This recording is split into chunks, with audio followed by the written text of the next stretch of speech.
So currently, Dustborn has been putting out statements on Twitter, essentially trying to condemn the people who are talking out against the game. Now, I've been saying for a while, and a lot of other people who make content like mine have also been saying for a while, that Dustborn was made for one reason and one reason only, and that was simply to indoctrinate as many people as they possibly could with a video game that is essentially an Antifa training camp in modern day. Now, apparently, Quantic Dream, the one who published Dustborn, mind you, has now decided to double down on the statements that the Dustborn developers have made for obvious reasons, while also hiding the fact that their entire past is not exactly squeaky clean to the point where they should be virtue signaling and telling people just how bad they are for not liking a racist game like Dustborn. You have done that yourself.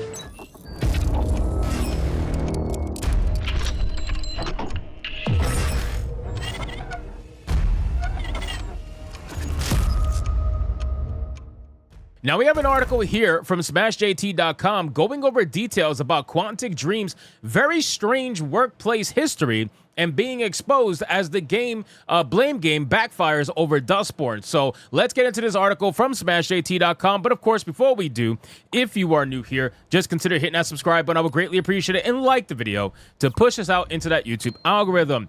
A bad idea with no accountability coming from a company rich in historically questionable behavior. Now, if you guys are unaware, Quantic Dream is the same company that decided to make a game called Beyond Two Souls.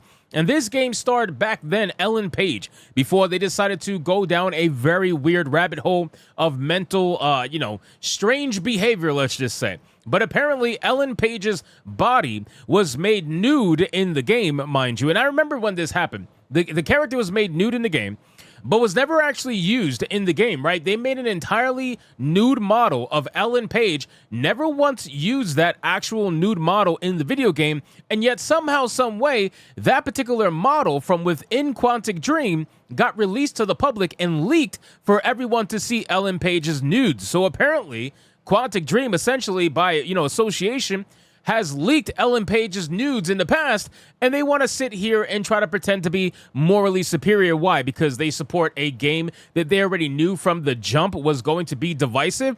Yeah, okay. You're not exactly the moral superiority police. It says, in quite the baffling move, Quantic Dream, the publisher behind Red Thread Games' disaster of a game Dustborn, decided to go ahead and issue a statement of support for its beleaguered partner, and in the end, it reflects poorly on themselves, even worse, because as it turns out, they have a lot of skeletons hidden in their closet. Well, that's the beautiful thing about these companies, right? So you got Activision being probably the #1 company that has tried to virtue signal to the maximum to all of their players because they know they have so many skeletons in their closet. They have so many lawsuits that they're trying to bury under a, whatever kind of excuses they could possibly think of. They have so many issues that they want to make sure people do not know of, that they do everything they can to make themselves look as good in the public eye as humanly possible. Quantic Dream is no different. A lot of these AAA studios are no different. When they start virtue signaling like crazy, all it takes is a little bit of research inside their history and their past to understand just how problematic it could be deemed. He says, we want to express our heartfelt support for our partners at Red Thread Games. We stand united against hate in all its forms and are committed to fostering communities built on understanding and respect. Can I make just something very clear before we get further into the video? I want to make something very clear. Quantum Dream, okay? Quantic Dream, whatever, has 109,000 followers on Twitter, okay? 109,000 followers on Twitter. They couldn't even get 0.1% of those followers to play their game, ladies and gentlemen. Yes, I am not kidding. Dustborn had 87 players, and 0.1% of 109,000 is more than 87. They couldn't even get their own community to play their game, and that's because, let's be real, their community is bought and paid for. Quantic Dream and a lot of other AAA studios buy their followers. They all buy their followers, they buy their likes, and they use bots to try to bolster a narrative that is favorable to them. They don't actually have a community. They don't actually have a following. And you know this to be true because, again, they made a video game that had 87 concurrent players at its highest. And this is coming from a publisher that has 109,000 followers on Twitter. You mean to tell me you couldn't convert more than 0.1% of that actual number? That's insane. Nobody would ever believe you if you said that. So it just goes to show how fake these numbers actually are when it comes to the follower counts of these companies. But let's break down why this was a terrible idea, as it only serves to reinforce the initially horrendous take by Red Thread Games, which blamed the very community they'd hoped they would support them. Using the word hate as a shield from legitimate criticism has become such a tired cliche. I'm legit so over this BS, especially when it clearly comes from corporate executives desperate to avoid taking any accountability for their failures. In a display of even less accountability, they also turned off replies as well. Shocker, I know.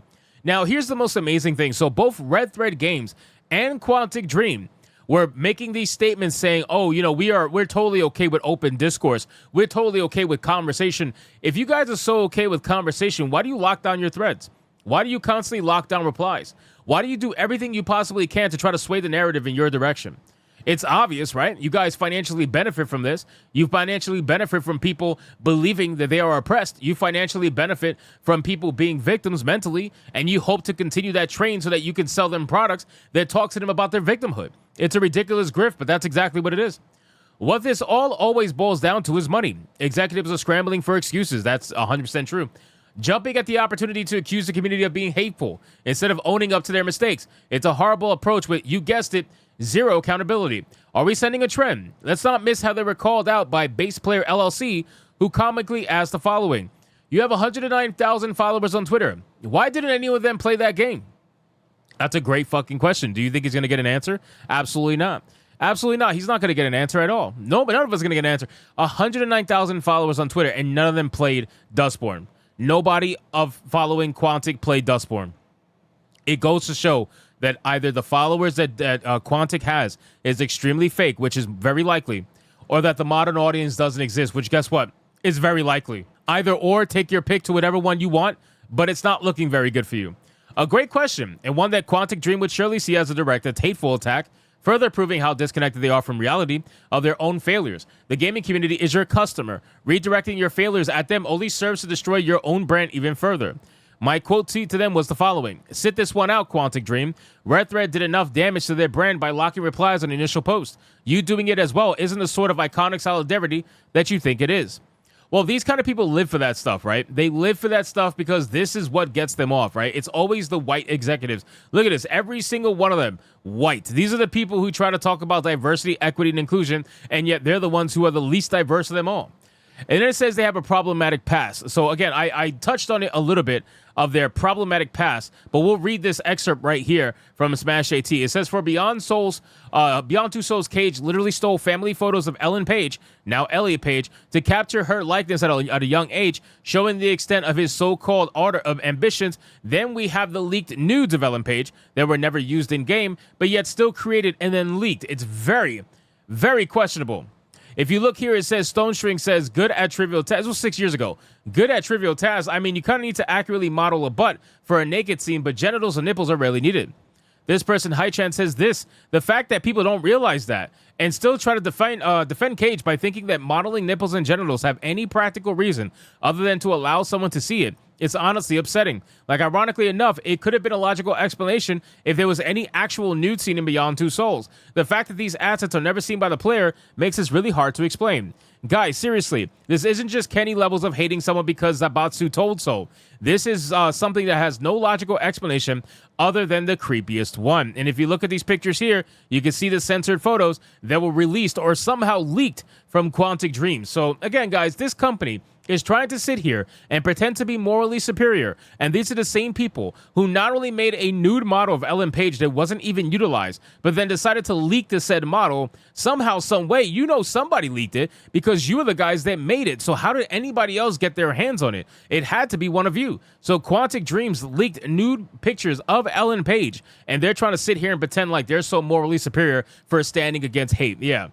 Sure. So anyway, guys, thank you so much for watching this video. Hope you did enjoy it. If you did, consider leaving me a subscribe. I would greatly appreciate it. Don't forget to like the video, comment, let me know what you thought, and I'll see you guys on the next one.